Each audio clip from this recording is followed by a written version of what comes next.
यह आदमी चूहे पकड़कर पैसा कमाता है। उसे हर चूहा पकड़ने पर 10,000 रुपए मिल सकते हैं। दरअसल ये एक 100 साल पुरानी कोरियन अचार की फैक्ट्री है, जहां अक्सर बहुत सारे चूहे हो जाते थे, इसलिए वहां चूहे पकड़ने वाला भी काम करता था। जैक वहीं काम करता था। उसे लगता था कि वह चूहे पकड़कर गांव का सबसे अमीर आदमी बन सकता है, लेकिन एक दिन वह फिसलकर अचार के जार में गिर गया। किसी ने उस पर ध्यान नहीं दिया और जार का ढक्कन बंद कर दिया गया। उसी समय फैक्ट्री भी बंद हो गई और वह वहीं बंद रह गया। 100 साल बाद 2 छोटे बच्चे उस फैक्ट्री में घूमने आए और गलती से वही जार खोल दिया। तभी जैक बाहर निकल आया। बच्चे डर गए और भाग गए। जैक सही सलामत था, उसे कोई नुकसान नहीं हुआ था। जब उसने डॉक्टर से अपनी पत्नी के बारे में पूछा तो डॉक्टर ने बताया कि उनकी पत्नी की मौत 80 साल पहले हो चुकी है और अब वो किसी और को ढूंढ ले। ये सुनकर जैक नाराज हो गया। फिर उसे पता चला कि उसका परपोता भी है। वह थोड़ा हैरान हुआ, लेकिन फिर परपोते के साथ अस्पताल से बाहर चला गया। अब शहर में ऊंची ऊंची इमारतें बन चुकी थी। फिर वह अपने परपोते के साथ अपनी पत्नी की कब्र पर गया। वहाँ देखा कि कब्र अब कूड़े के ढेर में बदल चुकी है। तभी एक बिलबोर्ड की मिट्टी गिर गई और कब्र पर जा गिरी। वहाँ काम कर रहे लोग उसे हटने को कहने लगे तो उसने उनमें से एक को मुक्का मार दिया। इसके बाद उसने अपने पोते से इस बात पर झगड़ा किया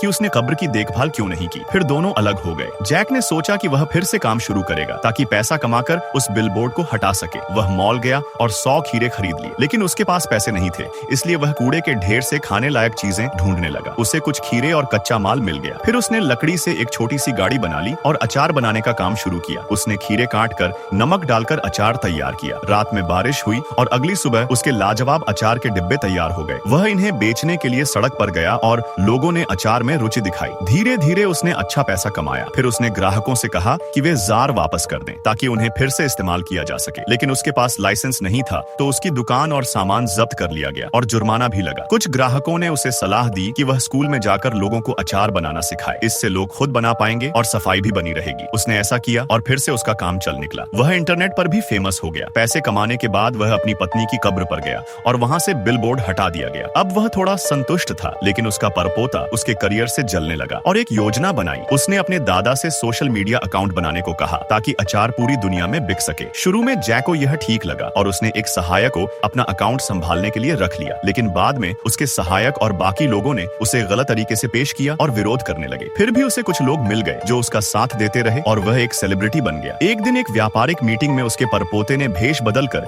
उसे एक मुश्किल सवाल पूछा। जैक जवाब में उलझ गया और कुछ गलत बातें बोल गया, जिससे लोग नाराज हो गए। अब लोग उसे पसंद नहीं कर रहे थे। आखिर में जैक ने अपने परपोते से कहा कि वह उसे कनाडा ले जाए। रास्ते में परपोते ने बताया कि उसने उसे फंसाने की साजिश रची थी। जैक बहुत हैरान हुआ और नाराज भी। उसी समय पुलिस आई तो वह डर गया और अपनी दाढ़ी छीलकर अपना रूप बदल लिया। जैक तो बच गया, लेकिन उसका हमशक्ल परपोता जो उसी की तरह दिखता था जेल भेज दिया गया। और फिर पार्ट 2 वीडियो लाइक करने पर मिल जाएगा।